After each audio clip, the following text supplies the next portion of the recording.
Conservationists are speaking up following the Trump administration's plan to extend the border wall nearly 25 miles into the San Rafael Valley in Sierra Vista. While CBP has not officially approved this move, conservationists worry the extension could ruin one of the last remaining true grassland areas in southern Arizona. 13 News reporter Sean Mahoney spoke with these advocates today. He's joining us live in studio with more tonight. Sean, what are their concerns? Yeah, well, Ashley, conservation groups I spoke to say the biggest impact of the border wall as a whole has been the inability for wildlife to move around in their natural habitat from Mexico to the United States. And they say the San Rafael Valley, where this new extension will be, is arguably one of the most crucial pieces of ecology and a water source in southern Arizona.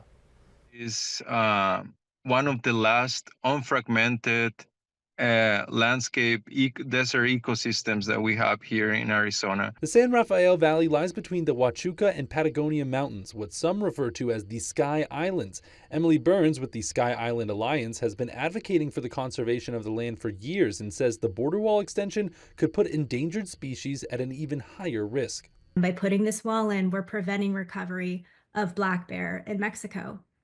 And the opposite is true for jaguar, tropical species that come up into Arizona. Their recovery will be nearly impossible. That's because the construction of the border walls under the Trump administration doesn't allow for animal crossings. Any creature that is bigger than 4 inches wide is not going to be able to make it through those bollards. And through the years, conservationists say it prevents tons of wildlife from roaming their natural habitat in an area where Burns says they see nearly 7 times as many animals as humans in their camera tracking services.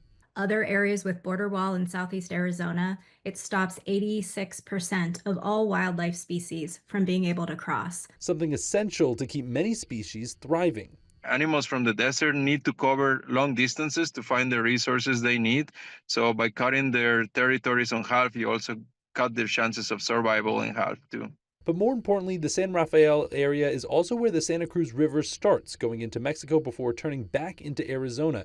And Burns worries it could disrupt the flow of water, which the entire ecosystem relies on. The headwaters of the Santa Cruz River is in the San Rafael Valley, and so it's going to be affected when the wall goes across. These advocates say regardless of people's feelings on the concept of a border wall, there needs to be adjustments for wildlife in this extension.